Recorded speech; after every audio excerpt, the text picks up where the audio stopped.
La pierre de lune, partie 9, troisième narration, écrite par Franklin Blake. Chapitre 1. Je parcourais l'Orient pendant le printemps de l'année 1849. Mes projets de voyage subirent à ce moment une modification non prévue dans l'itinéraire que j'avais laissé entre les mains de mon banquier et de mon homme d'affaires avant de quitter Londres. Ce changement nécessita l'envoi d'un de mes domestiques chez le consul anglais d'une des villes comprises dans l'itinéraire que j'abandonnais. Cet homme était chargé de me rapporter les lettres et l'argent qui devaient s'y trouver pour moi. Il devait me rejoindre ensuite dans un lieu convenu et à une époque fixée. Un accident indépendant de sa volonté retarda sa mission, et je l'attendis avec mon monde, campé pendant 1 semaine sur les limites du désert. Au bout de ce temps, je le vis entrer dans ma tente, nanti de tout ce qui lui avait été remis à mon intention, lettres et valeurs. « Je crains bien, monsieur, que vous ne receviez là de tristes nouvelles, » me dit-il, en me montrant une des lettres, bordée de noir et dont l'adresse était de la main de monsieur Breuf. En pareil cas, les moments paraissent des siècles. J'ouvris donc sur-le-champ la lettre de deuil. Monsieur Breuf m'apprenait que mon père était mort et que j'héritais de ses grands biens. Cette fortune faisait peser sur moi d'inévitables responsabilités. Aussi, l'avoué me priait de revenir promptement en Angleterre. Le lendemain matin, je quittai l'Orient pour entrer dans mon pays. Le portrait que mon vieil ami Betteredge a fait de moi, avant que je quittasse l'Angleterre, est, je le crois, légèrement chargé. Avec son tour d'esprit original, il a pris au sérieux un des traits piquants que sa jeune maîtresse se plaisait à me décocher à propos de mon éducation étrangère. Il s'est imaginé reconnaître dans mon caractère ces côtés français, allemands, italiens, que la causticité de ma cousine affectait d'y découvrir, et qui, au fond, n'ont jamais été que des visions de notre bon Betteredge. À part cela, je conviens qu'il n'a dit que la vérité lorsqu'il m'a représenté comme blessé au cœur par les procédés de Rachel, et m'expatriant sous l'impression de la souffrance que me causait cette amère déception. Je m'éloignais résolu, si l'absence et le temps m'y aidaient, à l'oublier. Il faut, à mon avis, ne pas connaître la nature humaine pour nier que le temps et le changement de lieu exercent leur salutaire influence sur les chagrins. Je n'oubliai jamais Rachel, mais mon attention fut détournée de l'objet exclusif de mes pensées. Le souvenir perdit de son amertume, et peu à peu, la nouveauté de ma vie, la distance, le temps contribuèrent à affaiblir mes impressions. Il n'en est pas moins vrai qu'à peine en route pour le pays où elle vivait, je sentis décroître peu à peu l'efficacité du remède qui m'avait réussi jusque-là. À mesure que je me rapprochais d'elle et que j'avais plus de chances de la revoir, l'influence de son souvenir reprenait un irrésistible empire sur moi. Lorsque je quittai l'Angleterre, son nom était le dernier que j'eusse voulu prononcer. Lorsque j'y revins, elle fut la première personne dont je demandai des nouvelles à monsieur Breuf. On m'apprit naturellement tout ce qui s'était passé en mon absence, et j'entendis le récit entier qui vient de vous être fait à la suite de la narration de Betteredge, à l'exception toutefois d'un seul point. Monsieur Breuf ne crut pas pouvoir, à cette époque, m'informer des raisons particulières qui avaient déterminé Rachel et Godfrey Ablewhite à renoncer, d'un commun accord, à leur projet d'union. Je ne le pressai pas de questions sur ce sujet délicat. Après le sentiment de jalousie et de dépit dont je n'avais pas été maître en apprenant qu'elle avait agréé les vœux de Godfrey, ce fut un soulagement pour moi de savoir que ces réflexions l'avaient décidé à rompre un engagement contracté à la légère. Une fois que je fus instruit du passé, je voulus connaître le présent, toujours en ce qui concernait Rachel. Aux soins de qui avait-elle été confiée depuis qu'elle avait quitté la maison de monsieur Breuf? Où habitait-elle maintenant? Elle demeurait, me fut-il répondu, avec une dame veuve, Mrs. Merridew, sœur de feu Sir John Verinder, que les exécuteurs testamentaires avaient investi de la tutelle et qu'il avait acceptée. On m'assura qu'elles s'entendaient admirablement ensemble. Elles étaient établies pour la saison dans la maison de Mrs. Merridew à Portland Place. Une demi-heure après que j'eus reçu ces renseignements, je m'acheminai vers Portland Place sans avoir osé faire part de mon projet à M. Bruff. Le domestique qui m'ouvrit la porte n'était pas certain que Miss Verinder y fût ou non. Je lui remis ma carte et l'envoyai s'en informer à l'étage supérieur. L'homme redescendit avec une physionomie impassible et me dit que Miss Verinder était sortie. J'eusse pu soupçonner d'autres personnes de me consigner à leur porte. Ce n'était pas possible pour Rachel. Je laissai un mot pour prévenir que je reviendrais à 6 heures du soir. À 6 heures, on me répondit pour la seconde fois que Miss Rachel était sortie. Avait-elle laissé quelque écrit pour moi ? Non, aucun message ne m'était destiné. Ma carte avait-elle été remise à Miss Verinder ? Le domestique m'affirma qu'elle l'avait reçue. La conclusion à tirer était assez claire. Rachel refusait de me voir. De mon côté, je me refusais à me laisser traiter ainsi, sans tenter au moins d'en découvrir la raison. J'envoyai mon nom à Mrs. Merridew et sollicitai l'honneur de l'entretenir quelques instants, au jour et à l'heure qui lui plairait de fixer. Elle ne fit aucune difficulté pour me recevoir aussitôt. J'entrai dans un petit salon fort confortable et me trouvai en présence d'une vieille petite dame à l'aspect également confortable. Elle eut la bonté de témoigner une grande surprise et un regret infini du procédé dont je me plaignais, mais elle ajouta qu'elle n'était pas en position de me donner la moindre explication à cet égard ou d'en exiger une de Rachel sur un point qui paraissait tenir à des sentiments de l'ordre le plus intime. Tout cela fut dit et répété avec une patience et une politesse inépuisables, et ce fut tout ce que je gagnai à mon entrevue avec Mrs. Merridew. Ma dernière ressource était d'écrire à Rachel. Mon domestique lui porta le lendemain une lettre de ma part, avec l'injonction formelle d'attendre la réponse. Celle-ci me parvint. Elle ne contenait qu'une phrase. Miss Verinder refuse de donner suite à aucune correspondance avec M. Franklin Blake. Quelque tendresse que j'eusse conservée pour elle, je ressentis vivement un pareil affront. M. Bruff vint pour me parler d'affaires avant que j'eusse recouvré mon calme. Je laissai là les affaires et le rendis juge de la situation. Il se déclara aussi incapable de m'éclairer que Miss Merridew elle-même. Je lui demandai si quelque bruit outrageant pour mon honneur était venu aux oreilles de Rachel. M. Bruff m'assura n'en avoir jamais eu connaissance. Avait-elle parlé de moi d'une façon ou d'une autre alors qu'elle vivait chez M. Bruff ? Non, jamais. Mais n'avait-elle pas au moins, durant le cours de ma longue absence, cherché à savoir si j'étais mort ou vivant ? Aucune question de ce genre ne s'était échappée de ses lèvres. Je pris dans mon portefeuille la lettre que ma pauvre tante m'avait écrite de Freising Hall avant mon départ du Yorkshire, et j'attirai l'attention de M. Bruff sur le passage suivant.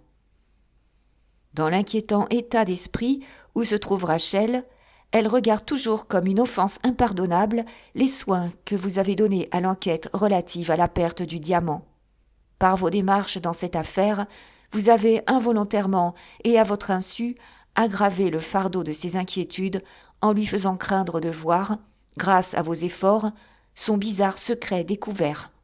« Est-il possible, demandai-je, que l'impression dont on m'entretient dans ces lignes subsiste encore aujourd'hui, aussi violente que jamais ?» M. Bruff parut réellement malheureux. « Si vous tenez absolument à avoir ma réponse, reprit-il, j'avoue que je ne puis trouver d'autre explication à sa conduite. » Je sonnai mon domestique et lui ordonnai de me procurer un livret de chemin de fer, puis de faire ma malle. M. Bruff me demanda avec étonnement ce que j'allais faire. « Je pars pour le Yorkshire, » lui répondis-je, « par le premier train. »« Puis-je vous demander à quel propos ? » ?»« Monsieur Bruff, l'offense dont je me suis rendu innocemment coupable vis-à-vis de Rachel, il y a près d'1 an, est un grief qu'elle ne peut encore pardonner. Je n'accepterai pas cette position, due selon toute apparence à mon zèle pour la faire entrer en possession de son joyau perdu. Je suis résolu à découvrir le secret de sa haine contre moi et de son silence vis-à-vis de sa mère. Je n'épargnerai rien, ni le temps, ni les peines, ni l'argent pour arriver à mettre la main sur l'auteur du vol. L'excellent homme essaya de me raisonner. Il me démontra de son mieux toute l'absurdité de mon projet et chercha enfin à me faire entendre raison, mais tout fut inutile. J'étais sourd à son éloquence, et aucune considération humaine ne m'eût fait renoncer à ma détermination. « Je reprendrai l'enquête, dis-je, au point où on l'a abandonnée, et je la suivrai pas à pas jusqu'à ce moment-ci.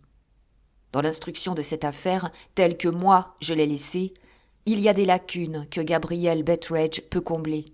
Donc, je vais trouver Betteredge. » Le soir du même jour, je revoyais la vieille demeure paisible, et je me trouvais sur cette terrasse, bien présente à mes souvenirs. Le jardinier fut la première personne que je rencontrai dans les jardins déserts. Il me dit avoir laissé Betteredge 1 heure auparavant, assis au soleil dans son coin favori de la cour intérieure. Je connaissais bien cette place, et j'allais l'y chercher. Je suivis donc les sentiers qui m'étaient si familiers et me mis à regarder par la grille ouverte de la cour. Il était là, l'ami fidèle des jours heureux, qui ne devait plus revenir. Il était là, sur sa vieille chaise massive, se chauffant dans l'angle accoutumé, sa pipe à la bouche, son Robinson Crusoé sur les genoux, et les chiens, ses bons compagnons, dormant à ses côtés. De la place que j'occupais, les derniers rayons du soleil projetaient mon ombre en avant. Soit que les chiens aperçussent mon approche, ou que leur odorat si développé l'eût flairé, ils se levèrent en grognant. Le vieillard se redressa à son tour, les apaisa d'un mot et, se faisant un garde-vue de sa main, fixa avec curiosité la personne qui se montrait à la grille. Mes yeux se remplirent de larmes, et il s'écoula un instant avant que j'eusse repris assez de calme pour lui adresser la parole. Chapitre 2. Betteredge, dis-je, en désignant du geste le livre bien connu qui reposait sur ses genoux. Robinson Crusoé vous a-t-il appris ce soir que vous pouviez compter sur la visite de Franklin Blake ? Par le Seigneur, Monsieur Franklin, s'écria le vieillard. C'est là justement ce que Robinson Crusoé vient de faire. Il se mit sur pied avec mon aide et demeura un instant à regarder alternativement Crusoé et moi, sans savoir évidemment lequel de nous deux lui causait le plus d'étonnement. Son incertitude se termina en faveur du livre.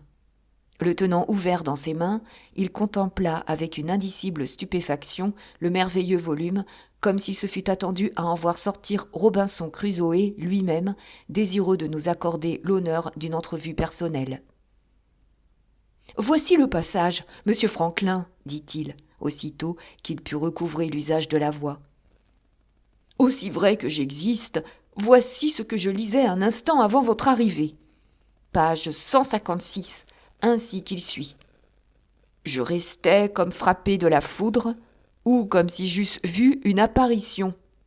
Si cela ne veut pas dire « Attendez-vous à l'arrivée subite de monsieur Franklin Blake », je ne sais plus ce que signifie la langue anglaise, dit Betteredge, qui ferma le livre avec force et dégagea enfin une de ses mains pour prendre celle que je lui offrais. Je m'étais attendu, tout naturellement, à ce que, dans les circonstances actuelles, il m'accable de questions. Mais non, le vieux serviteur ne songeait tout d'abord qu'à exercer l'hospitalité dès le moment où un membre de la famille arrivait dans la vieille demeure. « Entrez, monsieur Franklin, me dit-il. » Il ouvrit la porte qui était derrière lui et me fit une de ces révérences du temps passé dont il gardait la tradition. « Croyez bien, continua-t-il, que je vous demanderai ce qui vous amène ici, mais il faut d'abord que je veille à votre confort. Quel triste changement depuis que je ne vous ai vu. La maison est fermée, les domestiques sont renvoyés, mais peu importe, je ferai votre dîner. La femme du jardinier s'occupera de votre chambre, et s'il reste une bouteille de notre fameux Bordeaux Latour dans la cave, c'est vous qui la boirez, monsieur Franklin. Je vous offre la bienvenue, monsieur. Je vous l'offre de tout mon cœur. » Pauvre vieux. Il faisait son possible pour réagir contre la tristesse de cette maison déserte et me recevait avec la cordialité de l'ancien temps. Il m'en coûtait de le désappointer, mais la maison appartenait maintenant à Rachel. Pouvais-je y manger, y coucher, après ce qui s'était passé à Londres ? Le plus vulgaire sentiment de dignité personnelle me défendait d'en franchir le seuil. Je pris Betteredge par le bras et l'emmenai dans le jardin, où je lui fis l'aveu pénible de la vérité. Entre son attachement pour Rachel et son affection pour moi, il était bien embarrassé. La tournure que les choses avaient prise le désolait. Son opinion, quand il me la donna, fut exprimée comme toujours en termes nets et francs. Elle respirait la philosophie pratique qui lui était propre et que j'appellerais la philosophie de l'école Betteredge. « Miss Rachel a ses défauts, je ne l'ai jamais nié, dit-il. Elle a entre autres celui de monter sur ses grands chevaux en mainte occasion. Elle a essayé d'en monter un vis-à-vis de vous, monsieur Franklin, et vous l'avez prise au sérieux. Seigneur, connaissez-vous donc les femmes si peu que cela ? Ne m'avez-vous jamais entendu parler de feu Mrs. Betteredge ? » Je l'avais entendu discourir sur sa femme, Dieu merci, assez souvent. Il la citait toujours comme un exemple frappant de la malice et de la fragilité native de l'autre sexe. Ce fut encore à ce propos qu'il la remit sur le tapis. « Très bien, monsieur Franklin, maintenant écoutez-moi. Chaque femme a un dada différent. Feu Mrs. Betteredge montait cet animal favori toutes les fois qu'il m'arrivait de répondre par un refus à une de ses fantaisies. En pareil cas, dès que je revenais de mon ouvrage, ma femme ne manquait pas de m'appeler au bas de l'escalier de la cuisine pour me dire qu'après la brutalité de ma conduite envers elle, elle ne se sentait pas le courage de faire mon dîner. Pendant quelque temps, j'endurais la chose, justement comme vous supportez les lubies de Miss Rachel. Mais à la fin, je perdis patience. Un jour, je descendis, je saisis Mrs. Betteredge dans mes bras, très affectueusement, vous pensez, et je l'emportai comme un paquet jusqu'en haut où je la déposai dans le meilleur parloir, celui de réception. Là, je lui dis « Je crois que vous êtes ici à votre place, ma chère amie. » Puis, je retournai à la cuisine, m'y enfermai à clé, ôtai ma redingote, retroussai mes manches de chemise et fis cuire mon dîner. Lorsqu'il fut prêt, je le servis de mon mieux et me régalai de bon cœur. Je pris ensuite ma pipe, mon grog, nettoyai la table et la vaisselle, rangeai la pièce et balayai le plancher. Quand tout fut propre et brillant à ne pouvoir l'être davantage, j'ouvris la porte et laissai rentrer Mrs. Betteredge. « J'ai eu mon dîner, ma chère, » lui dis-je, « et je crois que vous trouverez la cuisine remise dans l'état où vous pouviez le désirer.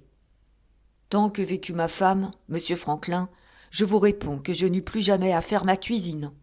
Morale, vous avez supporté les dadas de Miss Rachel à Londres, ne faites pas de même en Yorkshire.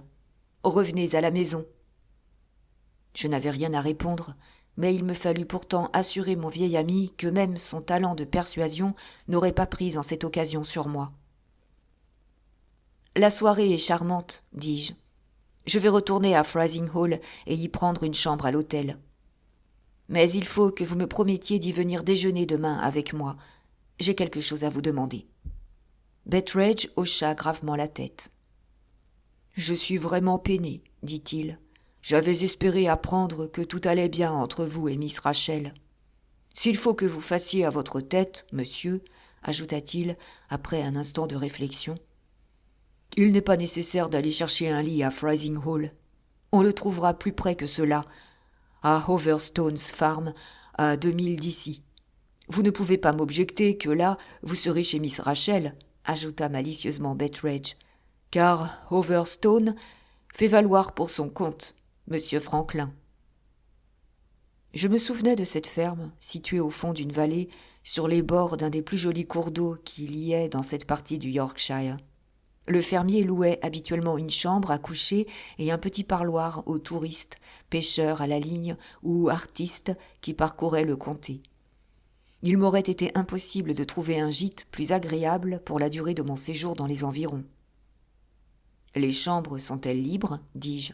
« Oui, monsieur, car Mrs. Overstone est venue me demander hier de les recommander. »« Je les prendrai donc, Betteredge, avec grand plaisir. » Nous rentrâmes dans la cour où j'avais laissé mon sac de voyage.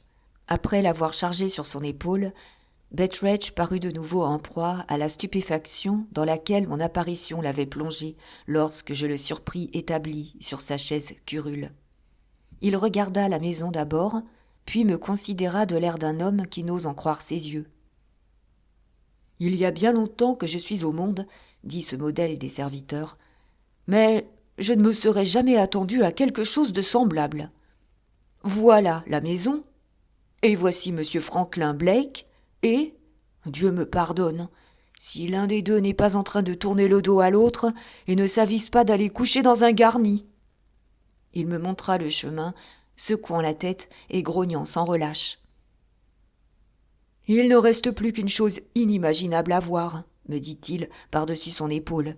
« Votre premier soin, monsieur Franklin, va être certainement de me rembourser les 7 shillings 6 pence que vous m'empruntâtes dans votre enfance. » Cette petite pointe sarcastique le remit de meilleure humeur. Nous quittâmes la maison et passâmes devant la loge du concierge. Une fois hors du parc, au terme du code de Betteredge, les devoirs de l'hospitalité cessaient pour faire place aux droits de la curiosité. Il ralentit son pas, de façon à me permettre de le rejoindre. « Belle soirée pour la promenade, monsieur Franklin, dit-il. À supposer que vous fussiez allé loger à Freising Hall. » « Oui, eh bien, j'aurais eu l'honneur de déjeuner demain matin avec vous. Venez déjeuner demain avec moi à la ferme. » « Je vous remercie infiniment, monsieur Franklin, mais ce n'est pas au déjeuner que je songeais précisément. Je croyais que vous aviez quelque chose à me conter. »« Si ce n'est pas un secret, » fit alors Betteredge, qui, sans plus de détour, alla droit au fait. « Je meurs d'envie de savoir ce qui peut vous amener ici aussi soudainement. » « Qu'est-ce qui m'y amena la première fois ?» demandai-je. « La pierre de lune, monsieur. Mais actuellement. » « Encore une fois, la pierre de lune, Betteredge. » Le vieillard s'arrêta et regarda attentivement à travers les ombres du soir, comme s'il n'était pas sûr d'avoir bien entendu.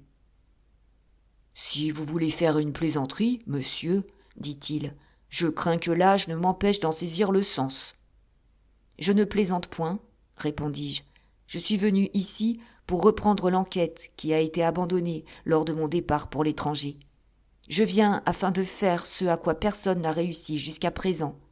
Mon but est de découvrir enfin qui a pris la pierre de lune. »« Laissez donc le diamant en paix, monsieur Franklin.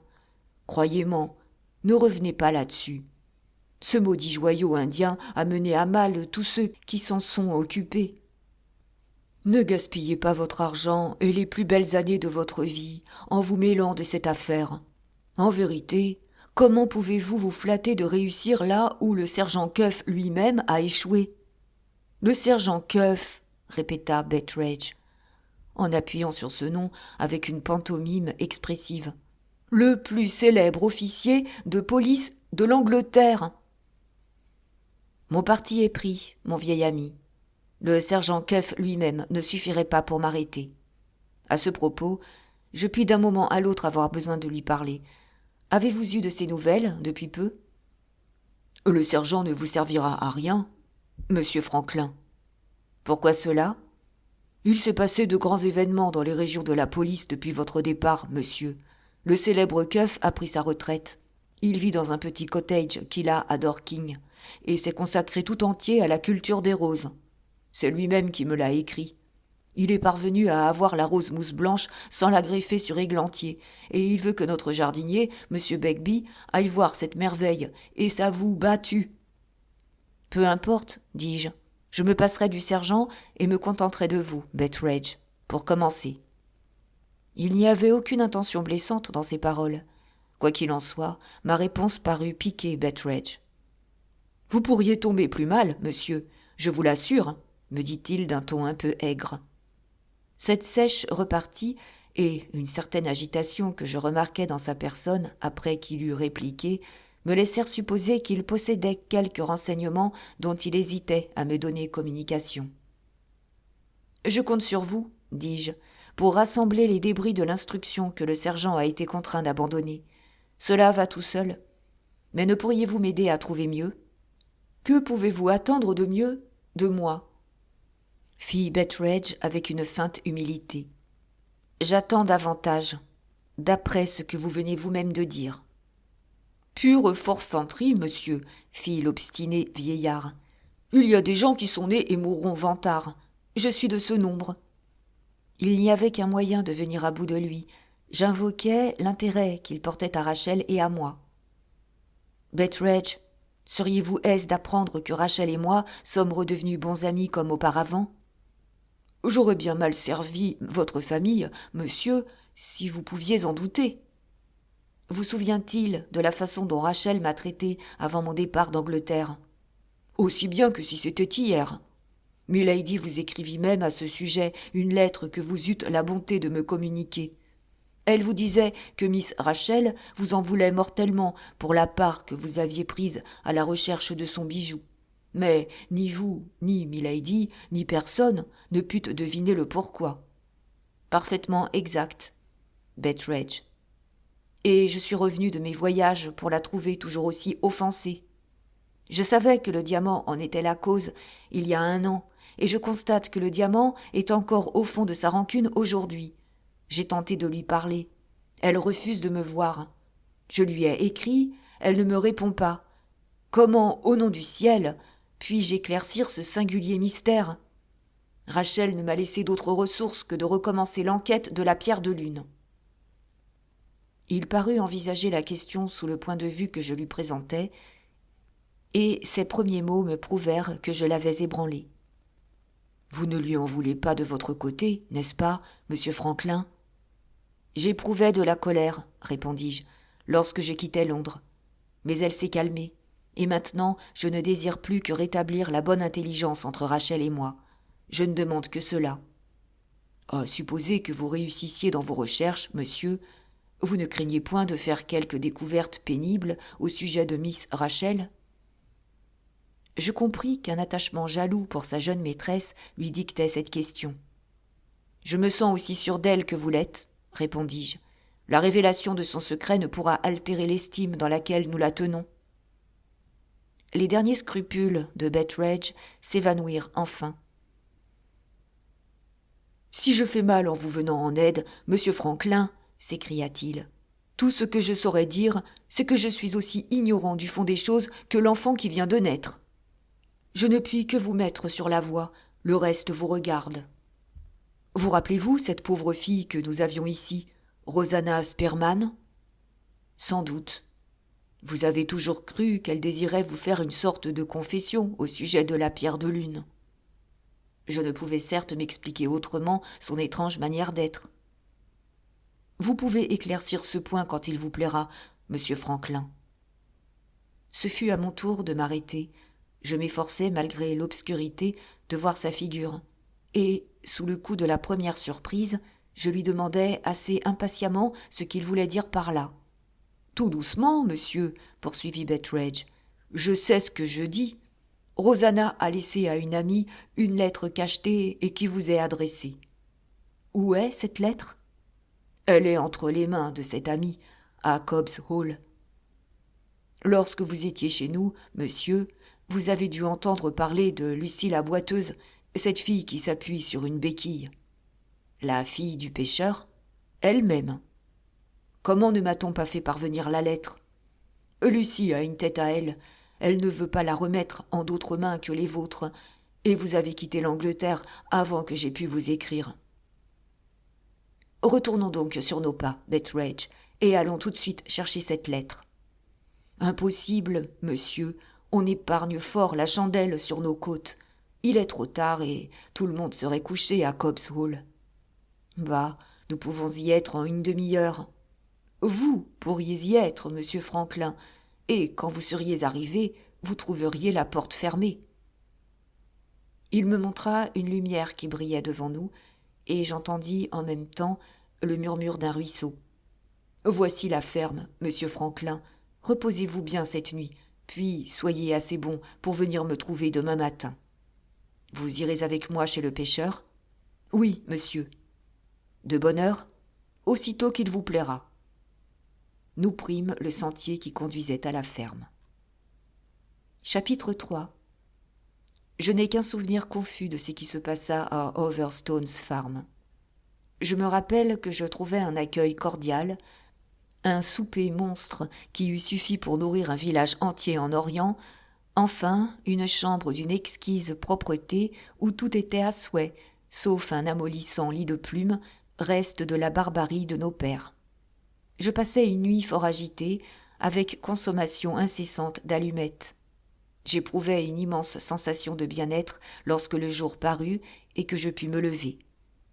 Il avait été convenu entre Betteredge et moi que j'irais le prendre pour nous rendre ensemble à Cobb's Hall, d'aussi bonne heure que je le voudrais. Ce que mon impatience interpréta en allant le trouver dès que je le pus. Sans attendre mon déjeuner à la ferme, je pris une croûte de pain et me mis en route au risque de trouver le bon Betteredge encore au lit. À ma vive satisfaction, je constatai chez lui une impatience égale à la mienne. Il était prêt et m'attendait, sa canne à la main. « Comment vous portez-vous ce matin, Betteredge ?»« Pas bien, monsieur. »« Je le regrette. Et de quoi souffrez-vous donc ?»« Je ressens les atteintes d'une maladie nouvelle, monsieur Franklin, et toutes de mon fait personnel. Je ne veux pas vous inquiéter, mais vous êtes sûr de l'attraper avant la fin de la matinée. »« Du diable si j'y consens. Voyons, monsieur, ne sentez-vous pas une chaleur inaccoutumée au creux de l'estomac et des battements insupportables au sommet de la tête ? Pas encore ? Cela vous prendra à Cobb's Hall. J'appelle ce malaise la fièvre d'enquête, et moi je la gagnais en compagnie du sergent Cuff. Aïe, aïe. Alors le remède ne gît que dans la lecture de la lettre de Rosanna Spearman, je suppose. Allons, partons, afin de la voir. Malgré l'heure matinale, nous trouvâmes la femme du pêcheur en train de travailler dans sa cuisine. Lorsque Betteredge m'eut présenté, la bonne Mrs. Yolande s'acquitta du cérémonial strictement réservé, à ce que j'appris plus tard, aux étrangers de distinction. Elle déposa sur la table une bouteille de gin hollandais avec un couple de pipes neuves et entama la conversation par ces mots. « Quelle nouvelle de Londres, monsieur ?» Avant que je puisse formuler une réponse à cette question infiniment complexe, une apparition sortit d'un coin obscur de la cuisine et s'avança vers moi. S'appuyant sur une béquille, une fille pâle, l'air hagard, avec d'admirables cheveux noirs et des yeux durs et perçants, s'approcha clopin-clopant de la table près de laquelle j'étais assis. Là, elle me contempla comme si j'étais pour elle un objet à la fois de curiosité et d'horreur, dont la vue exerçait une sorte de fascination sur son esprit. « Monsieur Betteredge, » dit-elle, sans lever les yeux de dessus ma personne, « veuillez répéter son nom encore une fois. »« Le nom de ce gentleman, » répondit Betteredge, qui appuya fortement sur le mot « gentleman », « est monsieur Franklin Blake. » La fille me tourna le dos et quitta sur-le-champ la cuisine. Je crois que Mrs. Yolande me fit des excuses à sa façon sur la bizarre conduite de sa fille, et que Betteredge me les transmit en langage plus civilisé. Mais je parle sans la moindre certitude, car je n'avais d'oreille que pour écouter le son, mot illisible, des coups frappés par la béquille de Lucie. Elle résonna d'abord sur l'escalier de bois, puis on l'entendit au-dessus de nos têtes. Enfin, le bruit revint sur l'escalier quelques secondes après. La boiteuse se montrait à la porte, une lettre à la main, et me faisait signe de sortir de la pièce. Je laissai Mrs. Yolande au beau milieu de ses excuses, et je suivis cette étrange créature qui me mena jusqu'à la berge en trottinant toujours devant moi de plus en plus vite. Elle me conduisit derrière les bateaux, dans un endroit où les gens du hameau ne pouvaient ni nous voir ni nous entendre. Enfin, elle s'arrêta et se tourna vers moi. « Tenez-vous là, me dit-elle, je veux vous regarder. » Il n'y avait pas à se tromper sur l'expression de sa physionomie. Je lui inspirais l'horreur et le dégoût les plus violents. N'accusez pas ma vanité si je dis qu'aucune femme ne m'avait encore regardé ainsi. Je me permettrai seulement d'affirmer modestement que pas une ne me l'avait laissé voir. Un homme finit par perdre patience quand il est soumis à une pareille inspection. Puisque la vue de ma personne révoltait Lucie la boiteuse, j'essayai d'attirer son attention sur un objet moins odieux. « Je crois que vous avez une lettre à me remettre, dis-je. »« Est-ce celle que je vois dans votre main ?» « Répétez donc cela » fut la seule réponse que je reçus. Je répétais ces mots, comme un enfant bien sage récite une leçon. « Non » dit cette fille, se parlant à elle-même, mais sans cesser de diriger sur moi son implacable regard. Je ne puis voir ce qu'elle trouvait dans ce visage. Je ne découvre rien de ce qui lui plaisait dans cette voix. Tout à coup, elle se détourna et appuya sa tête d'un air de lassitude sur le sommet de sa béquille. « Oh, ma pauvre amie !» fit-elle d'un ton ému qui adoucissait la dureté de son organe. « Oh, mon trésor perdu ! Que pouviez-vous donc trouver de séduisant dans cet homme ?» Elle releva la tête d'un air farouche et me regarda de nouveau. « Pouvez-vous boire et manger ?» me dit-elle. Je fis de mon mieux pour garder mon sérieux et je répondis. « Mais oui. »« Pouvez-vous dormir ?»« Oui. »« Quand vous voyez une pauvre fille en service, ne sentez-vous aucun remords ?»« Certainement non. Pourquoi en aurais-je ?» Elle me jeta brusquement, comme on dit, la lettre au nez. « Prenez-la !» cria-t-elle en fureur. « Je ne vous ai jamais vu avant ce moment, et j'espère, Dieu aidant, ne plus vous revoir désormais. » Sur ce gracieux adieu, elle me quitta et s'enfuit à toute béquille. La seule façon dont je puisse m'expliquer sa conduite est celle qui, sans doute, s'est déjà présentée à l'esprit de chacun. Je dus supposer qu'elle était folle. Après avoir adopté cette conviction, je m'occupais des recherches plus intéressantes dont la lettre de Rosanna Spearman m'offrait la matière. L'adresse était écrite ainsi qu'il suit. Pour Franklin Blake, Esquire, pour être remise en ses mains et n'être confiée à personne d'autre par Lucy Yolande. Je brisai le cachet. L'enveloppe contenait une lettre, et celle-ci, à son tour, renfermait un morceau de papier. Je lus d'abord la lettre. « Monsieur, si vous êtes curieux de connaître la raison de mon attitude vis-à-vis de vous pendant que vous étiez chez Lady Verinder, faites ce qui est indiqué dans le mémorandum ci-joint, et faites-le en l'absence de tout témoin. Votre très humble servante, Rosanna Spearman. » Je pris ensuite le bout de papier, dont voici la copie textuelle. Mémorandum. Allez au sable tremblant à l'heure de la marée basse. Marchez vers la broche du sud, jusqu'à ce que la balise des rocs sud et la hampe du drapeau placé au-dessus de Cobb's Hall soient sur une même ligne. Placez le long des rochers un bâton ou quelque chose de droit qui puisse guider la main juste dans la ligne de la pointe et du drapeau. Prendre garde en faisant cela qu'un bout de bâton soit au coin de celui des rochers qui surplombent les sables mouvants.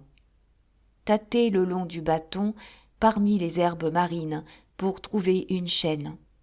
Glissez la main qui tiendra la chaîne jusqu'à ce qu'elle arrive à la partie qui s'étend sur les pointes de rochers allant vers les sables mouvants, et alors tirez fortement la chaîne. Comme je lisais ces derniers mots, soulignés dans la lettre, j'entendis la voix de Betteredge derrière moi. L'inventeur de la fièvre de découverte succombait à un accès de cette impitoyable maladie. « Je n'y puis tenir plus longtemps, monsieur Franklin. Que dit sa lettre ? Pour l'amour de Dieu, monsieur, dites-moi ce qu'elle contient. » Je lui tendis la lettre et le mémorandum.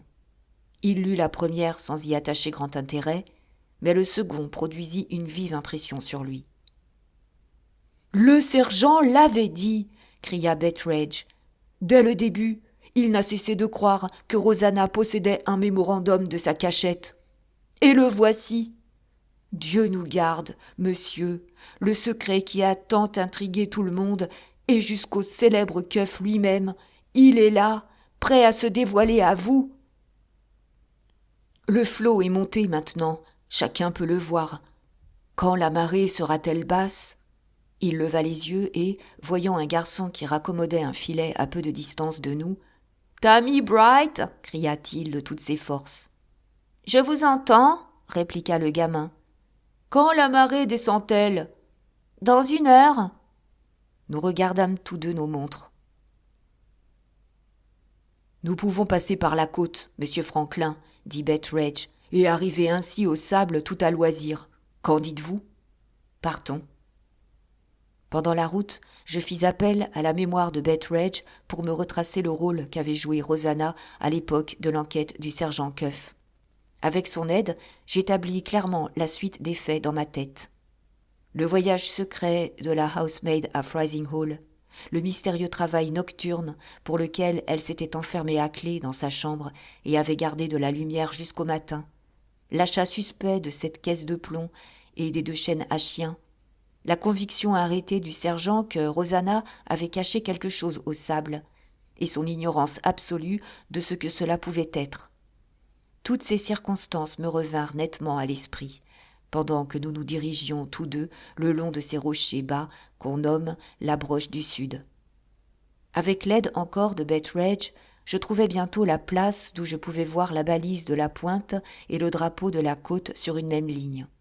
Docile aux indications du mémorandum, nous posâmes ma canne dans la direction voulue aussi fermement que nous le pûmes, eut égard aux inégalités que présentait la surface des roches. Puis nous regardâmes nos montres et attendîmes. Il s'en fallait environ de 20 minutes que la marée commençait à descendre. Je proposai d'attendre sur la berge de sable au lieu de rester sur ces roches mouillées et glissantes.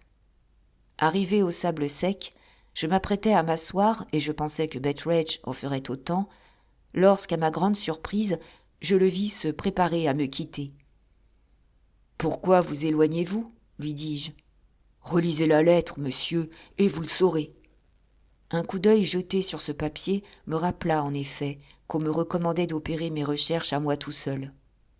« Il est un peu dur pour moi de vous quitter en ce moment, » dit Betteredge. « Mais cette malheureuse fille a eu une cruelle mort, et je me crois tenu à respecter son dernier caprice. D'ailleurs, ajouta-t-il confidentiellement, rien dans cette lettre ne vous oblige à m'en faire un secret ensuite. Je vais rester dans le bois de sapin jusqu'à ce que vous me rejoigniez. Seulement, ne tardez pas plus longtemps qu'il ne le faudra, monsieur.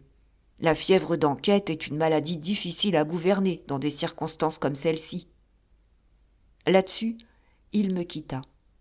Si court que fut le temps que j'avais à attendre, l'impatience me le fit paraître horriblement long. Dans des cas semblables, l'habitude de fumer est une précieuse ressource. J'allumai un cigare et je m'assis sur la berge. Le soleil répandait son éclat sur tous les points environnants, et rien qu'à respirer la délicieuse fraîcheur de l'air, on se sentait heureux de vivre. La solitaire petite baie elle-même saluait le matin avec gaieté. Il n'était pas jusqu'au sable mouvant qui, brillant comme un mirage doré, ne dissimulât ses sombres abîmes sous un sourire trompeur. Je n'avais vu aucune journée aussi belle depuis mon retour en Angleterre. La marée descendit avant que j'eusse achevé mon cigare. Le sable commença à onduler, puis je vis sa surface frémir d'une façon sinistre, comme si quelque esprit de ténèbres eût vécu et se fût agité dans ses profondeurs. Je jetai mon cigare et revins aux roches. Les instructions écrites m'enjoignaient de suivre la ligne de ma canne couchée à terre, en commençant par le côté qui touchait à la balise. J'avançai de cette manière jusqu'à moitié du bâton, sans rencontrer autre chose que les pointes des rochers.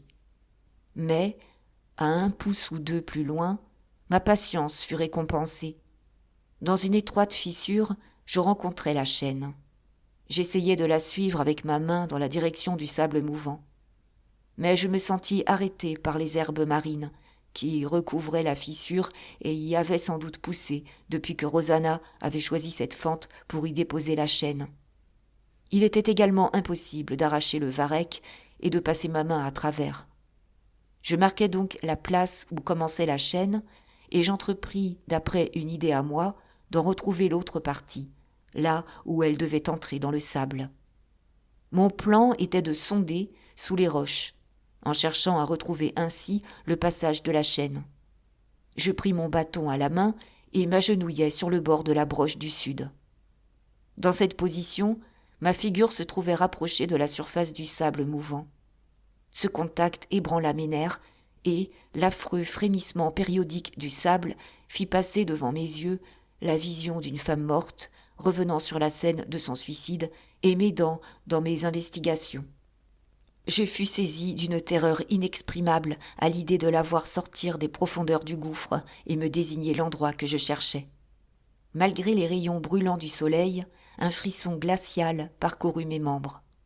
J'avoue même que je fermais les yeux lorsque le bout de ma canne s'enfonça dans le sable.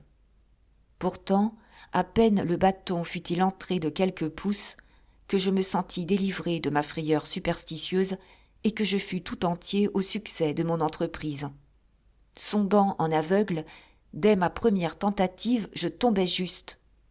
La canne frappa la chaîne. De la main gauche, je saisis fortement une poignée d'herbes marines, je me couchai sur le bord des rochers et tâtai tout le long avec ma main droite qui rencontra la chaîne. Je la tirai sans difficulté et je vis apparaître au bout la boîte de fer blanc laquée.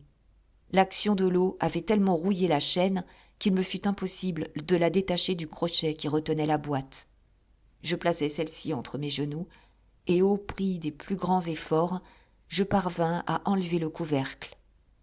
L'intérieur était rempli d'une matière blanchâtre que je reconnus pour être du linge dès que je l'eus touché. En vidant la boîte, j'y trouvai aussi une lettre chiffonnée. Je vis qu'elle portait mon nom, je la mis dans ma poche et j'achevai d'enlever le linge. Il en sortit un gros paquet qui avait naturellement pris la forme de son contenant, mais que l'humidité n'avait nullement détérioré. Je portai le linge sur le sable sec, et là, je le déroulai et l'étendis. On ne pouvait se méprendre sur cet objet de toilette. C'était une robe de nuit. La partie du dessus ne présentait que d'innombrables plis et replis. Mais, en retournant l'objet, qui vis-je ? La tache de peinture provenant de la porte du boudoir de Rachel.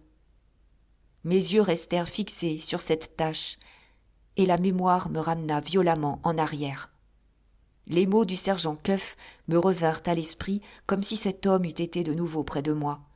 Il me sembla l'entendre indiquer la conclusion irréfutable qu'il fallait tirer de la tache faite sur la porte. Découvrir s'il y a dans la maison un vêtement qui porte une tache de peinture. S'assurer à qui il appartient. Savoir comment le possesseur de cet objet peut expliquer qu'il était dans la chambre et qu'il a frôlé la peinture entre minuit et 3 heures du matin. Si ces explications ne sont pas satisfaisantes, vous n'aurez pas loin à chercher pour trouver celui qui a volé le diamant. Les uns après les autres, ces mots passèrent à travers ma tête et se répétèrent comme un refrain mécanique. Cette situation durait depuis plusieurs minutes, qui m'avaient paru des siècles, quand j'entendis quelqu'un m'appeler. Je levai les yeux et vis que Betteredge était à bout de patience. Il se dirigeait vers le rivage. La vue du vieillard me rappela à moi-même, et je sentis que l'enquête commencée était encore incomplète. J'avais bien découvert la tache sur la robe de nuit, mais à qui appartenait cet objet de toilette ? Mon premier mouvement fut de consulter la lettre que j'avais trouvée dans le coffre et que j'avais dans ma poche. Mais au moment où je la prenais, je pensais que le moyen le plus court était de demander la solution de l'énigme au vêtement lui-même, car selon toute apparence, il devait être marqué du nom de son possesseur. Je le pris entre mes mains et cherchai la marque. Je la trouvai et lus mon propre nom. J'avais sous les yeux la marque bien connue qui m'assurait que le vêtement m'appartenait. Je regardais tout autour de moi. C'était bien le soleil qui brillait sur ma tête et faisait miroiter les eaux de la baie. Je voyais Betteredge se rapprocher de moi. J'examinais de nouveau les lettres. Mon nom, mon propre nom, me sautait aux yeux. Je n'épargnerai rien, ni le temps, ni les peines, ni l'argent, pour mettre la main sur l'auteur du vol. J'avais quitté Londres, ces mots sur les lèvres. J'avais pénétré le secret que le sable avait caché à toute créature vivante. Et le témoignage irrécusable de la tache de peinture venait me convaincre que le voleur, c'était moi. Chapitre 4. Je ne saurais décrire les sensations que j'éprouvais. Je crois que le choc fut si violent qu'il suspendit un instant toutes mes facultés. Je ne savais certainement pas ce que je faisais quand Betteredge me rejoignit, car il me dit qu'il m'avait trouvé riant, qu'il m'avait demandé pourquoi, et que je lui avais mis la robe de nuit dans les mains en lui disant de résoudre l'énigme lui-même. Je n'ai pas le plus léger souvenir de ce qui se passa entre nous. La première chose que je me rappelle ensuite est la plantation de pins. Betteredge se dirigea avec moi vers la maison et m'assura que nous saurions regarder la question en face, quand nous aurions pris un verre de grog. La scène change ensuite et nous sommes dans le petit parloir de Betteredge. J'ai oublié ma résolution de ne pas entrer dans la maison de Rachel. Je savoure avec délice la fraîcheur et la tranquillité de la chambre. Je bois le grog, ce qui est contre toutes mes habitudes à cette heure de la journée. En tout autre cas, ce breuvage inusité, que mon vieil ami a préparé avec de l'eau presque glacée, ne réussirait qu'à m'alourdir. Mais dans l'état où je me trouve, il donne du ton à mes nerfs. Je commence à regarder la question en face, comme Betteredge me l'a prédit. Et Betteredge, de son côté, ne me le cède pas sous ce rapport. Ma conduite, dans cette occasion, paraîtra, je le crains, fort étrange, pour ne pas dire plus. Placé dans une situation presque sans exemple, quel est mon premier mouvement ?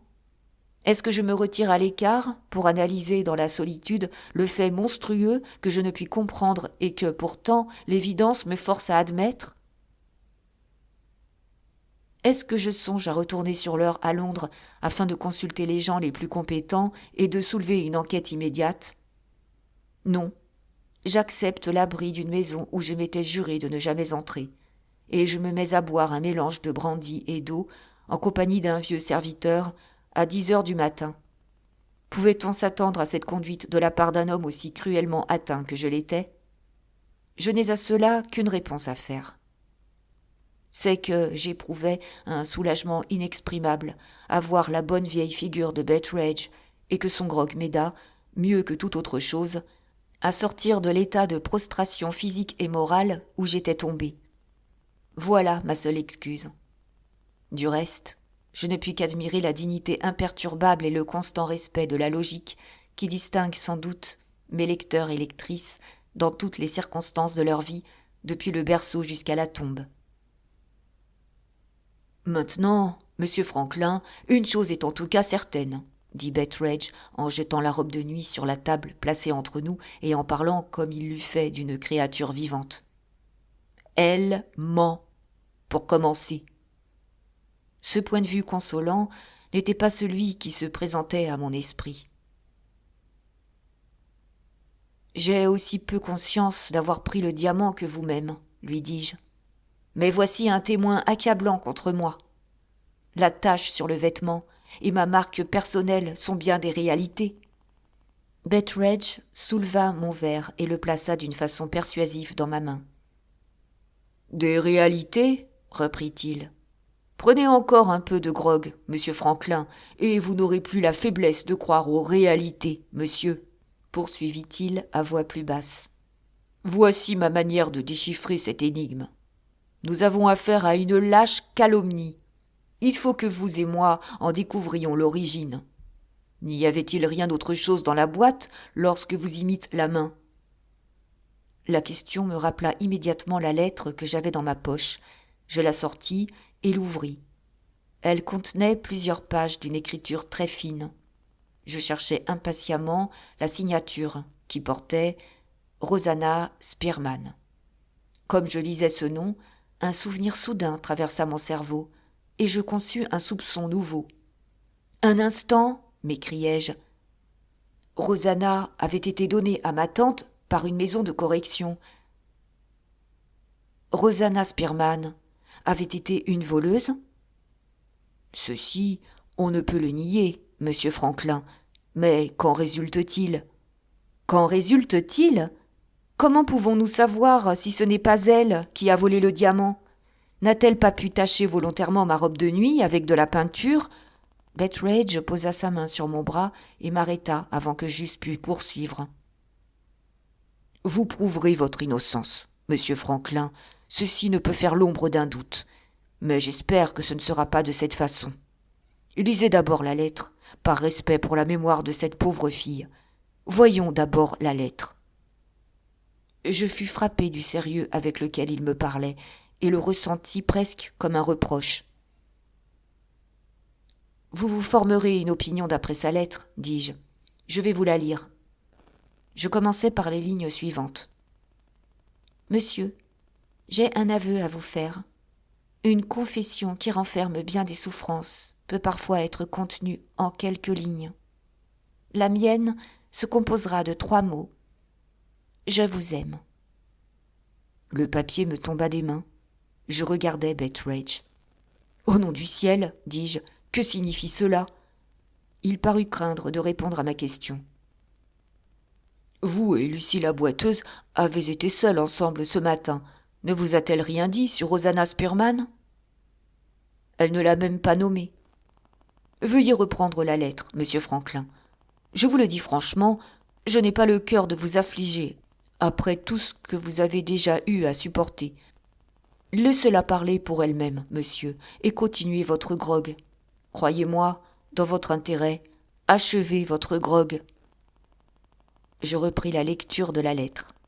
« Il serait honteux à moi de venir vous faire cet aveu si, lorsque vous le lirez, j'étais encore en vie. Je serai morte et disparue quand vous trouverez ma lettre, et c'est là ce qui m'inspire de la hardiesse. Il ne restera pas même de moi une tombe pour rappeler mon souvenir.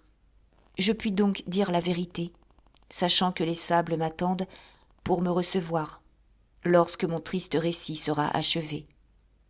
De plus, vous trouverez votre robe de nuit dans la cachette, avec sa tache de peinture sur elle.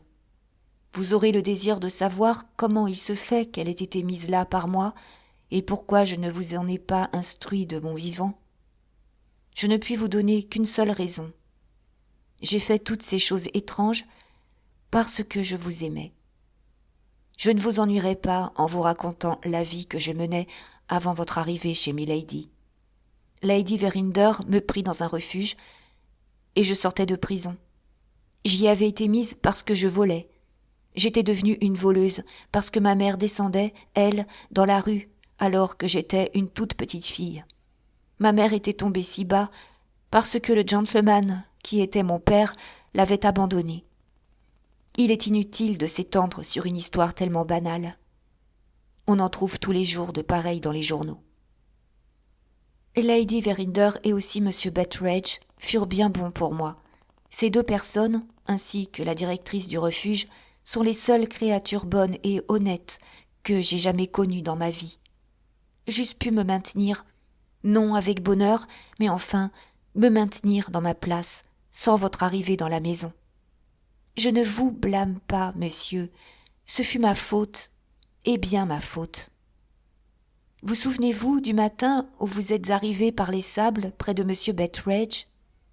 Vous m'apparûtes comme le prince des contes de fées, comme un amoureux dans un songe, et vous réalisiez ce que j'avais pu rêver de plus parfait parmi les créatures humaines. Une révélation de la vie heureuse que je devais toujours ignorer surgit devant moi dès que je vous vis. Ah, ne riez pas de ma folie, si vous le pouvez. Que ne donnerais-je pas pour vous faire comprendre combien elle était sérieuse pour moi. Je rentrai à la maison. J'écrivis votre nom et le mien dans ma boîte à ouvrage, avec un lac d'amour au-dessous. Alors le diable, ou plutôt quelque bon ange me souffla « Va te regarder dans la glace !» Le miroir me dit « Mais peu importe, je fus trop sotte pour accepter l'avertissement. Je continuais à devenir de plus en plus éprise de vous, comme si j'étais une dame de votre rang ou une belle créature sur laquelle vos yeux se reposeraient. J'essayais, Dieu sait combien de fois, d'obtenir un regard de vous.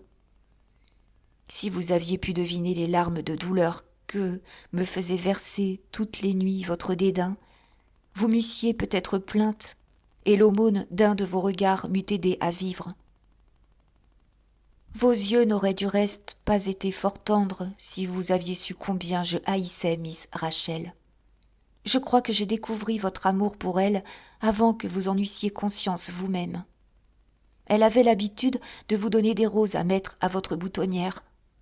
Ah, monsieur Franklin, vous portiez mes roses plus souvent que ni elle ni vous ne vous en doutiez. La seule petite satisfaction que j'avais à cette époque était de substituer ma rose à la sienne dans votre verre d'eau, puis de jeter celle de Miss Verinder.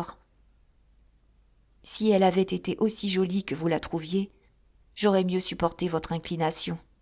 Mais non, je l'aurais encore plus détestée. Supposez que Miss Rachel soit mise comme une servante privée de toute parure. Je ne sais à quoi sert que j'écrive cela. On ne peut nier qu'elle est une vilaine taille. Elle est trop maigre. Mais qui peut dire ce qui plaît aux hommes? Les jeunes ladies peuvent se permettre 1000 manières qui nous feraient perdre notre place. Ceci n'est pas mon affaire, et je ne puis espérer que vous lirez ma lettre si je continue ainsi. Pourtant, il est enrageant d'entendre vanter la beauté de Miss Rachel lorsqu'on sait que c'est à sa toilette et à son assurance qu'elle doit sa réputation. Tâchez de ne pas perdre patience, monsieur. Je vais arriver aussi vite que je le pourrai au moment qui ne peut manquer de vous intéresser, c'est-à-dire à celui de la perte du diamant. Mais j'ai une chose sur le cœur dont il faut que je vous parle d'abord. Ma vie n'était pas lourde à supporter à l'époque où je volais. Ce ne fut que lorsqu'au refuge on m'eut appris à sentir ma dégradation et que j'essayais de bien faire que les jours devinrent longs et monotones. La pensée de l'avenir m'assaillit. Tous les honnêtes gens, même ceux qui me témoignaient de la bonté, devinrent un reproche vivant pour moi. Quoi que je fisse, où que j'allasse, avec quelques personnes que je vécusse, le sentiment pénible de mon isolement me suivait. Mon devoir était, je le sentais, de me lier avec mes camarades dans ma nouvelle place, et pourtant je ne pus jamais me rapprocher d'elle. Elle paraissait, ou plutôt je me le figurais, soupçonner quel était mon passé. Je ne regrette pas, loin de là, les efforts faits pour me réformer, mais néanmoins, mon Dieu, que la vie était devenue sombre. Vous l'aviez traversée comme un rayon de soleil, et vous aussi, vous veniez à me manquer. Je fus assez folle pour vous aimer, et je ne pouvais même attirer votre attention. Il y avait bien des peines, bien des amertumes dans mon existence. J'arrive maintenant à ce que je voulais vous dire. Dans ces jours de tristesse, j'allais 2 ou 3 fois à ma place favorite, la berge située au-dessus des sables tremblants. Je me disais à moi-même, tout finira ici, lorsque je ne pourrai plus supporter la vie. Je pense que tout finira ici. Il faut que vous compreniez, monsieur, que ce lieu exerçait une sorte de fascination sur moi dès avant votre arrivée. J'avais toujours eu le pressentiment que les sables seraient pour quelque chose dans ma destinée. Mais je n'y avais jamais songé comme au moyen de me débarrasser de l'existence jusqu'au temps dont je vous entretiens ici. Alors je pensais que là était le lieu qui terminerait toutes mes peines et me cacherait ensuite à jamais. Voilà tout ce que j'ai à vous apprendre à mon sujet. À partir du moment où je vous vis pour la première fois, jusqu'à celui où l'alarme fut donnée dans la maison par la perte du diamant. Je fus choquée des sottes conjectures que les femmes de la maison émettaient relativement au vol, et, ignorant alors ce que je sus plus tard, je me sentis si irritée contre vous par suite de votre empressement à faire intervenir la police, que je me tins autant que possible en dehors de mes compagnes, jusqu'à ce que l'officier de police arrivât vers la fin de la journée. Monsieur Seagrave commença, si vous vous en souvenez, par établir une surveillance à la porte de nos chambres, et toutes les femmes coururent après lui pour lui demander ce qui leur valait cette insulte. Je les suivis, afin de ne pas me singulariser, car avec un homme comme monsieur Seagrave, mon absence m'eût fait soupçonner tout de suite. Nous le trouvâmes dans la chambre de Miss Rachel. Il nous dit qu'il n'avait pas besoin d'un tas de femmes dans la pièce. Puis, montrant sur la porte une partie de la peinture qui était abîmée, il accusa nos jupes d'en être cause et nous renvoya toutes en bas. Après être sorti de la chambre, je m'arrêtai sur le palier afin de voir si par hasard la tache de peinture ne se trouvait pas sur ma robe. Pénélope Betteredge, la seule des filles de service avec laquelle je fusse dans des termes d'amitié, vint à passer et remarqua ce que je faisais. « Vous n'avez pas besoin de chercher, Rosanna, me dit-elle. La peinture en question est sèche depuis des heures. Si M. Seagrave ne vous avait pas fait espionner ainsi, je le lui eusse appris. Je ne sais ce que vous pensez de son impertinence, mais quant à moi, personne ne m'a jamais insulté de la sorte. » Pénélope s'emportait aisément. Je la calmais et la ramenais à ce qu'elle venait de me conter de l'état de la peinture. « Comment savez-vous cela ?» lui demandai-je. « J'ai passé ma matinée d'hier, reprit-elle, avec Miss Rachel et M. Franklin, à mélanger les couleurs pendant qu'ils finissaient cette porte.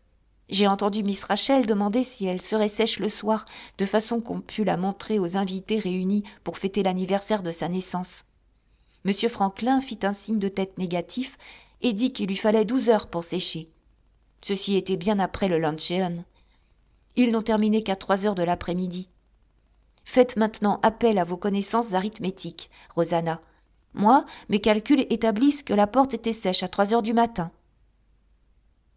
« Quelques-unes de ces dames sont-elles montées la voir dans la soirée ?» demandai-je. « Il me semble avoir entendu Miss Rachel les prier de ne pas s'approcher de la porte. » « Aucune de ces dames n'a pu enlever cette partie de la peinture, car j'ai quitté Miss Rachel après l'avoir couchée, vers minuit, et la porte était alors en parfait état. » « Ne devriez-vous pas dire tout cela à M. Seagrave, Pénélope ? » ?»« Pour tout l'or du monde, je ne dirai pas un mot qui puisse aider M. Seagrave. » Elle retourna à ses occupations et moi aux miennes. « J'étais chargée, monsieur, de faire votre lit et de mettre votre chambre en ordre. J'y passais l'heure la plus heureuse de ma journée. Je déposais un baiser sur l'oreiller où votre tête avait reposé. Qui que ce soit qui ait fait votre service depuis lors, je le défie d'avoir aussi bien rangé vos effets que moi. Jamais un grain de poussière ne déparait aucun des petits objets qui garnissaient votre nécessaire de toilette. Vous n'y prîtes pas plus garde que vous ne faisiez attention à ma personne. Mais excusez-moi, je m'oublie. Je vais continuer et me hâter. Ce même matin, j'allais faire mon ouvrage chez vous. Votre robe de nuit était jetée sur le lit, comme lorsque vous l'aviez ôtée. Et qui vis-je ? La tache de peinture provenant de la porte de Miss Rachel. Je fus si effrayée de cette découverte que je sortis, le vêtement à la main, et que je courus m'enfermer dans ma chambre. Il me tardait d'être dans un lieu où personne ne viendrait me déranger. Aussitôt que je repris mes esprits, la conversation que j'avais eue avec Pénélope revint à ma mémoire. « Voici la preuve, me dis-je, qu'il était dans le boudoir de Miss Rachel entre minuit et 3 heures du matin. » Je n'ose vous dire en propres termes quel fut mon premier soupçon lorsque j'eus fait cette observation. Vous vous fâcheriez contre moi et vous déchireriez ma lettre sans la lire. Laissons donc cela. D'ailleurs, après y avoir bien songé, je trouvais peu probable qu'il en fût ainsi par la raison que je vais vous donner. Si vous aviez été auprès de Miss Rachel à cette heure-là, du consentement de Miss Rachel, et que vous eussiez été assez imprudent pour oublier la peinture de la porte, elle vous l'eût rappelé, et en tout cas ne vous eût pas laissé emporter étourdiment un témoignage aussi accablant contre elle. Toutefois, j'avouerai en même temps que la fausseté de mes soupçons ne m'était pas absolument démontrée. Veuillez vous rappeler qu'il faut faire dans tout ceci la part de mon aversion pour Miss Rachel. En fin de compte, je me décidai à conserver la robe de nuit et à attendre pour voir l'usage que j'en pourrais faire. Notez bien qu'à ce moment-là, j'étais à 1000 lieues de supposer que vous ayez pu voler le diamant. J'interrompis ici ma lecture pour la seconde fois. J'avais lu avec une surprise mêlée de chagrin tout ce qui, dans la confession de cette malheureuse femme, se rapportait à ma personne. Je déplorais la suspicion dont j'avais entaché sa mémoire avant d'avoir ouvert sa lettre. Mais lorsque j'arrivai au passage ci-dessus mentionné, j'avoue que je me sentis plein d'amertume contre Rosanna Spearman. « Lisez la suite vous-même, » dis-je à Betteredge en lui tendant la lettre. « Si elle renferme quelque chose que j'ai intérêt à connaître, vous pourrez me le dire. »« Je vous comprends bien, monsieur Franklin, fit-il. Votre irritation est toute naturelle, monsieur, et, Dieu me pardonne, ajouta-t-il tout bas, son sentiment n'est pas moins naturel chez elle. Je copie la suite de la lettre, d'après l'original que j'ai là sous les yeux. Décidée comme je l'étais à garder la robe et à en tirer parti dans l'avenir au profit de ma tendresse ou de ma vengeance, je devais d'abord songer aux moyens de la garder sans crainte d'être découverte. Pour cela, mon unique ressource était d'en refaire une autre, absolument semblable, avant le samedi, jour où la lingère venait ramasser le linge. Je n'osais remettre mon entreprise au lendemain vendredi, de peur qu'il ne survînt quelque accident dans l'intervalle.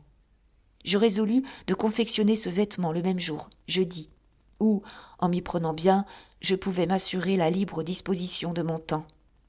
Aussitôt que j'eus serré votre robe de nuit dans mon tiroir, je retournai à votre chambre, moins pour finir d'y ranger, Pénélope l'aurait fait à ma place si je l'en avais priée, qu'afin de savoir si vous n'aviez pas mis accidentellement de la peinture sur vos draps ou sur un objet quelconque.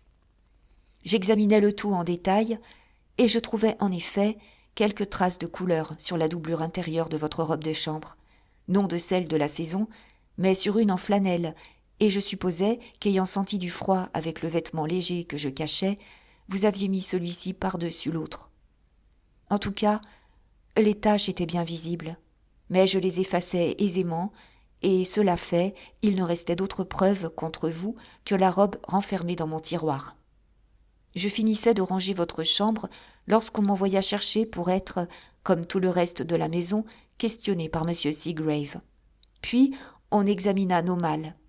Enfin, survint l'événement le plus étrange pour moi de la journée, depuis la découverte de votre robe de chambre. Ce fut le second interrogatoire de Pénélope par M. Seagrave. Pénélope revint vers nous, exaspérée des procédés de l'inspecteur vis-à-vis d'elle. Il lui avait laissé clairement entendre qu'il la soupçonnait d'être l'auteur du vol. Nous fûmes toutes si étonnées de cette belle invention de l'officier de police que la première question fut « Mais pourquoi ?» Parce que le diamant était dans le boudoir de Miss Rachel et que je suis la dernière personne qui ait quitté cette nuit ladite pièce. Avant qu'elle eût achevé sa réponse, je pensais qu'une autre personne s'était trouvée plus tard encore qu'elle dans le boudoir et que cette personne, c'était vous. Toutes mes idées se confondirent dans mon cerveau, mais au milieu du désordre de mes pensées, quelque chose me disait que les taches de votre vêtement pouvaient avoir une signification bien différente de celle que je leur avais attribuée jusque-là. Si on doit arrêter ses soupçons sur la dernière personne qui a quitté le boudoir, pensai-je, le voleur n'est point Pénélope, mais bien M. Franklin Blake. S'il s'était agi de tout autre gentleman, ce soupçon ne se serait pas plutôt formulé à mon esprit que j'en aurais eu honte. Mais la pensée que vous, mon idéal, vous aviez pu descendre à mon niveau, et qu'en me mettant en possession de la preuve accusatrice, je tenais entre mes mains le moyen de vous sauver d'un éternel déshonneur, cette pensée, dis-je, m'ouvrit une telle espérance de gagner vos bonnes grâces que je passai aveuglément du soupçon à la conviction. Je compris que vous vous étiez montré le plus actif de tous dans les démarches et les recherches, afin de mieux nous dérouter, et j'en conclus que la main qui avait volé le joyau était bien décidément la vôtre. L'exaltation dans laquelle me jeta cette nouvelle façon d'envisager les choses me fit, je crois, tourner la tête. Je fus dévoré d'un désir insensé de vous voir, de vous mettre à l'épreuve par quelques mots au sujet du diamant, d'attirer, de forcer votre attention. Je me coiffai et m'ajustai de mon mieux. Puis, j'allai hardiment vous trouver dans la bibliothèque où vous écriviez. Vous aviez oublié une de vos bagues dans votre chambre, et c'était une excuse suffisante pour justifier ma démarche auprès de vous. Mais, oh, monsieur, si jamais vous avez aimé, vous comprendrez comment tout mon courage s'évanouit lorsque j'entrai dans la pièce et que je me trouvai en votre présence. Et puis, vous me regardâtes d'un air si froid, et vos remerciements, quand je vous rendis la bague, furent exprimés avec tant d'indifférence que je sentis mes genoux fléchir sous moi comme si j'allais tomber. Après m'avoir remercié, vous vous remîtes à écrire.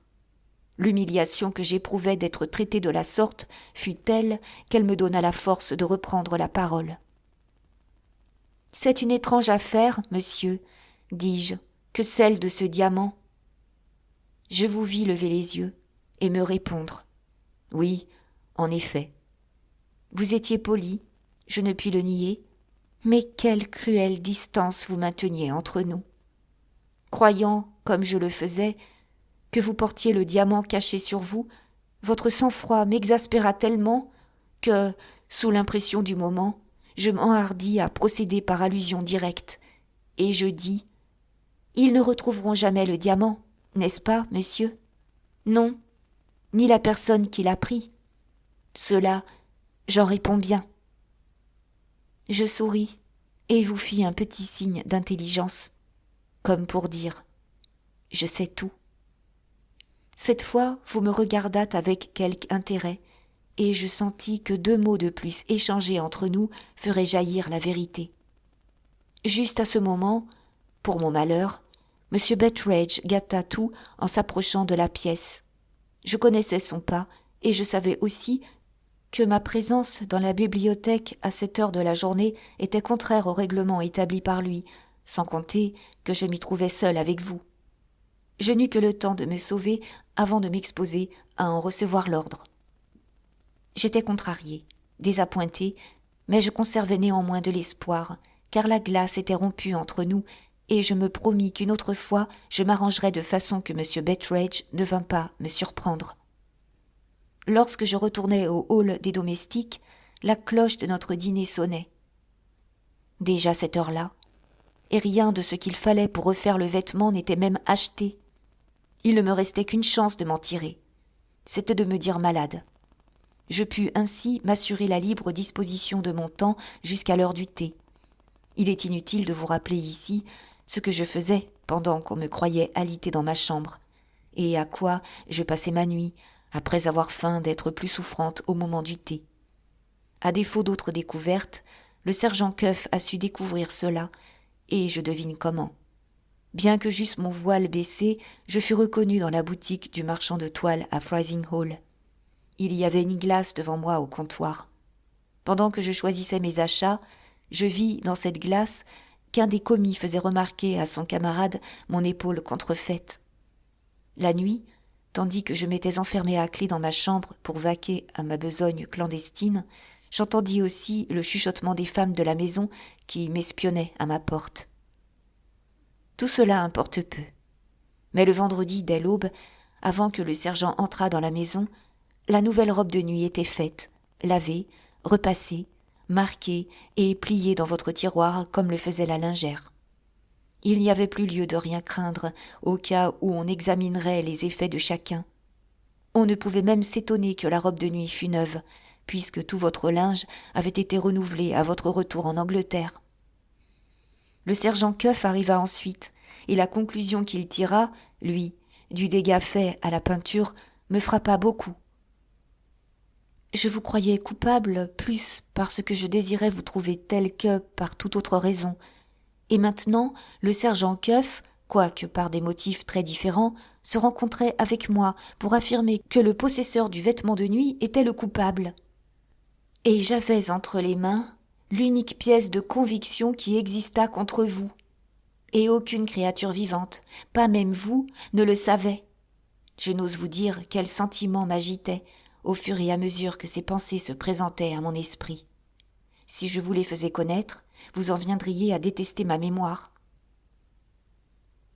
Arrivé là, Betteredge suspendit sa lecture, ôta ses lourdes lunettes et repoussa à quelque distance de lui la confession de Rosanna Spearman. « Je ne prévois aucun éclaircissement jusqu'ici, monsieur Franklin, me dit le vieillard. Et vous, monsieur, avez-vous pu vous former une opinion depuis que je lis ? Finissons d'abord la lettre, Betteredge. La fin nous éclairera peut-être. J'aurai un mot à vous dire après cela. Très bien, monsieur. Je vais laisser reposer mes yeux, puis je reprendrai. Mais, en attendant, et sans vouloir vous presser, monsieur Franklin, voyez-vous poindre quelque chose dans ce terrible gâchis ? Je vois tout d'abord ma route vers Londres, où je vais consulter monsieur Brough. S'il ne peut m'aider, eh bien, monsieur, et si le sergent ne veut pas quitter sa retraite de Dorking, il ne la quittera pas, monsieur Franklin. Alors, Betteredge, tout ce que je vois pour le moment, c'est que je suis à bout de ressources. Après le sergent et monsieur Brough, je ne connais personne qui puisse m'être d'aucune utilité. À ces mots, quelqu'un frappa à la porte. Betteredge parut surpris et mécontent de cette interruption.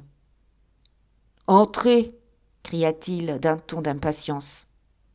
La porte s'ouvrit et je vis s'avancer tranquillement vers nous un des hommes les plus extraordinaires qu'il m'ait été donné de rencontrer.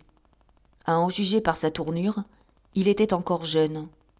À voir son visage, on l'eût cru plus âgé que Betteredge. Son teint était bistré et ses joues tellement creuses que les os se projetaient en avant. Son profil offrait ce beau type régulier si commun chez les vieilles races de l'Orient et si rare parmi nous autres occidentaux. Le front se présentait haut et droit, mais sillonné de rides innombrables. Cette étrange figure était éclairée par deux yeux plus étranges encore, d'un brun doux, au regard triste, rêveur, profondément enfoncés dans leurs orbites, et dont la séduction était irrésistible quand ils se fixaient sur vous. Du moins, ce fut l'effet qu'ils produisirent sur moi. Ajoutez-y une forêt de cheveux bouclés qui, par un singulier caprice de la nature, était restée d'un noir de jais sur le sommet de la tête, puis, sans la moindre transition de gris, devenait du blanc le plus tranché autour des tempes et sur le reste de la tête. La séparation entre les deux nuances n'offrait aucune régularité à l'œil. À une place, le blanc entrait brusquement dans le noir. À une autre, les cheveux noirs faisaient irruption sur la partie blanche. Je dévisageais ce personnage avec une curiosité trop naïve pour n'être pas impertinente. En réponse à mon impolitesse involontaire, il tourna vers moi ses yeux pleins de douceur et me fit des excuses auxquelles certainement je n'avais aucun droit. « Je vous demande pardon, dit-il. J'ignorais que M. Betteredge fût occupé. » Il prit une feuille de papier dans sa poche et la tendit à Betteredge. « C'est la liste pour la semaine prochaine, » ajouta-t-il. Ses yeux se portèrent de nouveau sur moi, et il quitta la pièce sans bruit. « Qui est-ce » demandai-je. « Le second de M. Candy, » répondit Betteredge. « À propos, M. Franklin, vous serez fâché d'apprendre que le petit docteur ne s'est jamais remis de la maladie qu'il a pris en revenant chez lui après le dîner du jour de naissance. Sa santé est passable, mais la fièvre lui a fait perdre la mémoire, et il ne l'a pas recouvrée depuis. Toute la besogne retombe sur son assistant. Il est vrai qu'à l'exception des pauvres, sa clientèle est bien réduite. Eux, vous le savez, ne peuvent trouver mieux. Eux sont forcés de se contenter de cet homme au teint de bohémien et aux cheveux pis, faute de quoi il resterait sans médecin du tout. Vous ne paraissez pas l'aimer, Betteredge. Personne ne l'aime, monsieur. Pourquoi donc est-il si impopulaire ? Mon Dieu, monsieur Franklin, son extérieur d'abord ne prévient pas en sa faveur. Puis on raconte que monsieur Candy l'a pris avec une réputation douteuse. Nul ne sait qui il est, et on ne lui connaît pas un seul ami ici. Comment voulez-vous qu'on l'aime après cela ? C'est tout simplement impossible. Puis-je demander ce que signifie le papier qu'il vous a remis ? C'est la liste des pauvres malades qui ont besoin de vin. Milady faisait toujours faire une distribution régulière de vieux Porto et de sherry aux malades nécessiteux, et Miss Rachel désire que l'on continue. Que les temps sont changés. Je me souviens qu'autrefois, M. Candy lui-même apportait la liste à ma maîtresse. Aujourd'hui, c'est à moi qu'on la porte, et c'est l'assistant de M. Candy qui est chargé de ce soin. Si vous le permettez, monsieur, je vais continuer à lire la lettre, poursuivit Betteredge, qui reprit le manuscrit de Rosanna Spearman. Cette lecture n'est pas gaie, je vous l'accorde. Pourtant, j'éviterai ainsi de me lamenter sur le passé. Il mit ses lunettes et hocha tristement la tête. Avouez que nous montrons tous bien du bon sens dans la conduite que nous tenons envers nos mères lorsqu'elles nous lancent sur le chemin de la vie. Nous semblons tous plus ou moins contrariés de venir au monde, et franchement, nous n'avons pas tort. L'aide de M. Candy m'avait causé une telle impression qu'elle ne pouvait se dissiper si promptement.